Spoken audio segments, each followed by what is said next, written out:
You're blaming me for your hard-on while we're both bleeding in a goddamn cave? I snapped, pressing my jacket harder to his wound. He didn't answer, just looked at me like I was the reason the earth had swallowed us whole. It was supposed to be a simple field survival exam. One last test before graduation. No real danger, just an overnight hike through Shenandoah's deeper woods, checkpoint maps, and a partner. Unfortunately, my partner was Sebastian Cross, the school's golden alpha, future leader of his pack, and the guy who never stopped looking at me like I was a bug he didn't want to touch, but couldn't stop studying. And now we were trapped together. Literally. When the cave floor gave way, there was no time to scream. 1 second I was cursing him for rolling his eyes at my compass skills. The next I was crushed beneath his weight, rocks falling around us, his arm shielding my head while mine broke under the pressure. We hit the ground hard. Dust, darkness, silence, and then pain. He groaned first. I thought he was dead.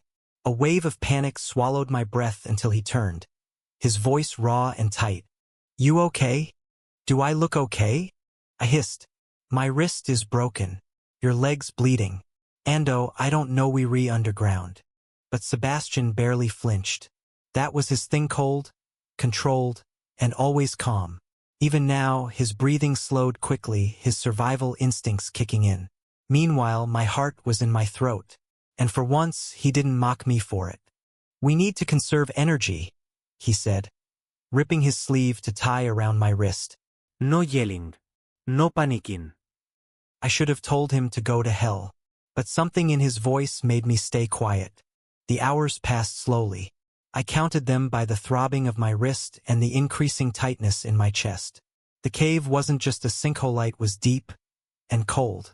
Our emergency signal radios were gone. The way we'd fallen. The exit was far above us, sealed by rocks we couldn't move. Night must have fallen outside. Inside, time felt like it had stopped. At some point, the adrenaline wore off. That's when the silence became unbearable. So I did the stupid thing, I started talking. I bet you're enjoying this. Stuck with the annoying Omega you hate. Must be paradise. He didn't answer. Seriously, Sebastian, you gonna pretend like you haven't hated me since freshman year? Say something. A beat. Then, I don't hate you. I laughed. Right? That's why you roll your eyes every time I walk in a room.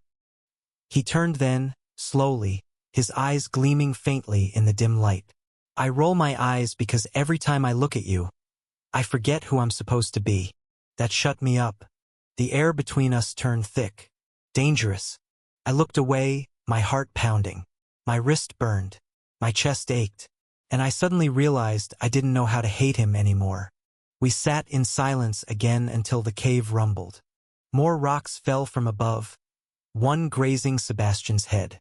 He collapsed with a strangled grunt, and panic tore through me. Sebastian!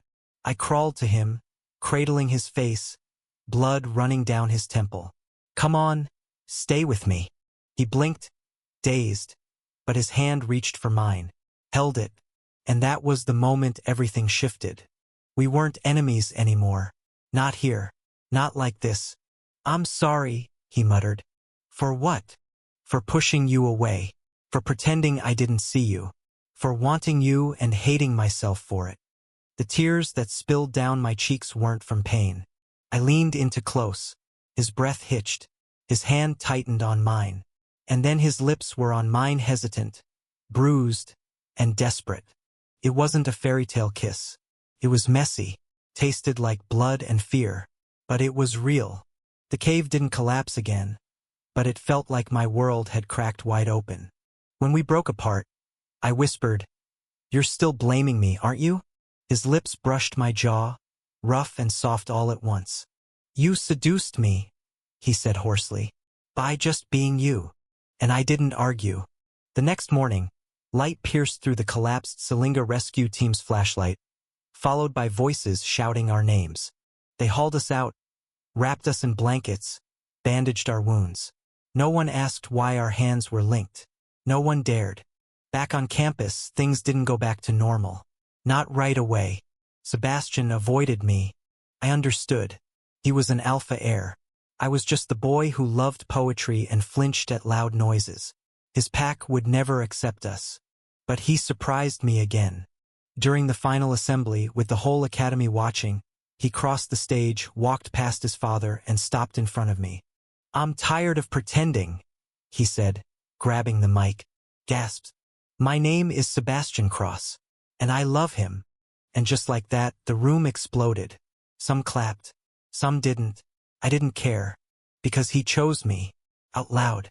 Later that night, he found me behind the training building, where I always went to think. "You didn't have to do that," I said. "I wanted to." He looked older somehow, like falling in love and crawling out of a cave had aged him 10 years and made him free. "I'm scared," I admitted. He pulled me into his chest. "So am I." But we stood there together, warm, breathing, alive. And that was enough. Weeks passed. We still got looks. His father still sent warning letters. My roommate moved out. But we had each other. Sometimes we'd joke about the cave. "You really did seduce me," he'd say while cooking eggs. "You're welcome," I'd reply, stealing a kiss. And at night, when the world felt too heavy, he'd wrap his arms around me and whisper, "I don't blame you anymore." Είδες Mila. "Good," I'd say, "because you never stood a chance." Thank you for listening. Don't forget to like and subscribe to stay updated with the latest videos.